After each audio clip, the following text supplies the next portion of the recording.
I knew something was wrong the moment my son looked through me like I was a stranger, but I still walked into that shiny downtown restaurant carrying his favorite lemon bars. The place smelled like buttered rolls and expensive wine, a world far fancier than the little kitchen where I raised him. I told myself I was being silly, that a mother shouldn't be nervous at her own son's promotion party. But when he brushed past me without a hello, without even a hint of recognition, something inside me wilted like an unwatered plant.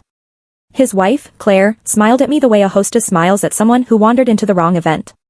She touched his shoulder lightly, steering him back toward their circle of polished coworkers, leaving me standing beside a decorative fern that looked more alive than I felt.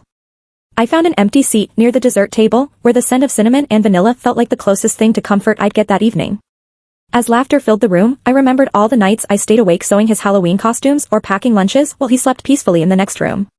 Motherhood doesn't earn applause, but it deserved at least a glance from the boy I once carried on my hip.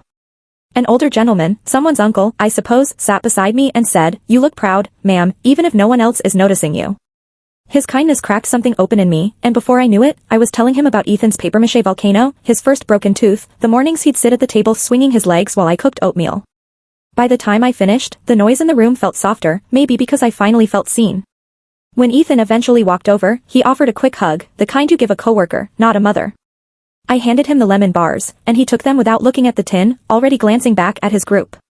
But as I stepped outside into the cool night air, I felt a strange, steady warmth growing inside my chest. I realized I had shown up with love, courage, and grace, things no title, promotion, or crowded restaurant could ever take from me. Driving home, passing barns lit by moonlight and quiet farmhouses, I promised myself I would no longer shrink just because someone else forgot my worth.